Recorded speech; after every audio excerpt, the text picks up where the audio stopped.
오늘의 10분 말씀. 사무엘하 20장 14절로 26절입니다. 전 본문을 세 문장으로 요약합니다. 첫 번째, 불량배 세바가 다윗에게 반역합니다. 두 번째, 요압이 다윗이 새로 세운 아마사 군대 장관을 제거합니다. 세 번째, 요압이 다윗에게 반역한 세바를 추격합니다. 오늘 본문은 지혜로운 한 여인이 등장합니다. 그녀의 처신으로 인해 많은 생명을 구하게 됩니다. 오늘 본문의 큰 그림은 다음과 같습니다. 다윗은 지금 그를 반역한 세바를 제거해야 합니다. 하지만 그는 하나님을 신뢰하기보다는 사람을 신뢰합니다. 사람을 통해 이 일을 해결하려고 합니다. 그는 아마사 사령관에게 명령을 내렸습니다. 하지만 아마사는 결국 요압 장군의 욕망으로 인해 제거가 되었습니다. 그리고 지금 요압 장군은 다윗의 명령을 어긴 자이기 때문에 수단과 방법을 가리지 말고 세바를 처단하여 다윗 앞에 그의 위치를 굳건하게 해야 하는 상황입니다. 다윗은 끝까지 사람을 의지하며 세바를 제거하려고 합니다. 하지만 결국 세바는 한 지혜로운 여인의 중재로 인해 해결됩니다. 오늘 본문을 통해 지혜라는 것이 무엇인지를 다시 한번 점검해 보시길 바랍니다. 지혜는 좋은 것이지만 동시에 조심해야 합니다. 왜냐하면 지혜는 중립적인 의미에서는 단순히 성공하는 방법을 아는 기술입니다. 사무엘 하에서는 수많은 지혜자들이 등장했습니다. 14장에서는 요압이 압살롬을 궁으로 데려오기 위해 지혜로운 여인을 사용하여 다윗의 마음을 움직였습니다. 그리고 다윗이 두려워했던 책략가 아히도벨의 지혜도 있었습니다. 그리고 시바는 나쁜 지혜를 사용함으로 무비보셋의 재산을 가로챌 수 있었습니다. 그리고 후세는 압살롬과 아히도벨의 계획을 무마시킨 자이기도 합니다. 이처럼 사무엘 하에는 다양한 사람들의 지혜가 등장합니다. 하지만 오늘 본문에 등장하는 한 여인의 지혜는 다른 사람들과의 지혜와는 다릅니다. 그녀의 지혜를 통해 무엇이 하나님의 지혜인지를 다시 한번 점검해 보는 시간 되시길 바랍니다. 오늘 본문은 세 부분으로 나눌 수 있습니다. 첫 번째, 요압이 아벨성 공격을 계획합니다. 두 번째, 아벨성의 한 지혜로운 여인의 등장으로 인하여 화평이 찾아옵니다. 마지막 세 번째, 다윗 왕의 새로운 조직 개편입니다. 첫 번째 부분은 14절과 15절로 요압이 아벨성을 공격할 계획을 성경이 보여주고 있습니다. 세바는 예루살렘 지역에서 북쪽으로 도망을 합니다. 그리고 난공불락과 같은 아벨성에 들어갑니다. 그러자 요압 장군은 그쪽 지형을 이용하여 흙을 쌓아 성을 무너뜨리려고 하는 계획을 세우게 됩니다. 세바는 나름 난공불락과 같은 아벨성에 들어가는 것이 그의 지혜였습니다. 그리고 요압은 그를 잡기 위해 흙을 쌓아 아벨 성벽을 무너뜨리는 것이 그의 지혜였습니다. 하지만 어느 누구도 하나님과 동행하는 지혜는 없어 보입니다. 세바는 정치적인 사람으로 하나님이 없고 요압 또한 본인의 욕망으로 가득한 자로서 하나님과 함께하지 않습니다. 오늘 본문의 첫 번째 부분은 요압이 아벨성을 공격할 계획을 보여주고 있습니다. 하지만 하나님은 없습니다. 두 번째 부분은 16절서부터 22절까지 아벨성의 한 지혜로운 여인입니다. 18절에 보시게 되면 아벨에는 유독 지혜로운 자들이 역사 속에 많이 있었음을 기록합니다. 그래서 모르는 것이 있으면 아벨에 가서 물어봐라 라는 말이 있을 정도였음을 성경이 드러냅니다. 지금 시대로 말하자면 명문대학이 그곳에 있었던 것 같습니다. 그래서 16절에 지혜로운 한 여인이 등장합니다. 그리고 성경은 의도적으로 그녀의 이름을 말하고 있지 않습니다. 왜냐하면 그녀의 지혜를 드러내기 위함입니다. 그녀는 요압을 찾게 됩니다. 그리고 17절에 요압과 그녀는 대화를 시작합니다.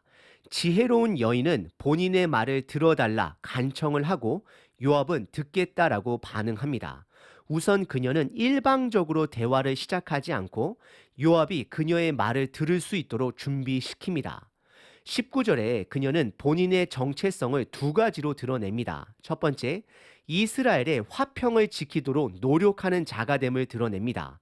두 번째, 이스라엘에 충성된 자다라고 고백을 합니다. 그리고 요압에게 지혜의 사람들을 배출하는 이스라엘 가운데서 어머니와 같은 성 아벨성을 왜 멸하려 여호와의 기업을 삼키려 하는지를 묻게 됩니다. 그러자 20절에 요압은 결단코 그렇지 않다라고 두 번이나 부인을 합니다. 하지만 그는 그 성을 함락시켜 세바를 잡으려 했습니다. 그리고 이어서 21절에 요압은 다윗 왕을 대적한 세바만 잡으면 된다라고 고백합니다. 그러자 그 지혜의 여인은 그럼 세바의 목을 너에게 넘겨주겠다라고 약속합니다. 아마도 세바는 지혜로운 자들이 많은 아벨성 사람들은 현혹시키지 못한 것 같습니다. 그래서 결국 그의 목은 베어지고 그녀는 그의 목을 요압에게 던져주고 요압은 전쟁을 종료하는 나팔을 불고 돌아갑니다. 오늘 두 번째 본문에 등장한 지혜로운 여인은 이름이 없습니다. 하지만 그녀는 지혜로운 여인이요, 화평케 하는 여인이요, 충성스러운 여인임을 성경이 드러냅니다.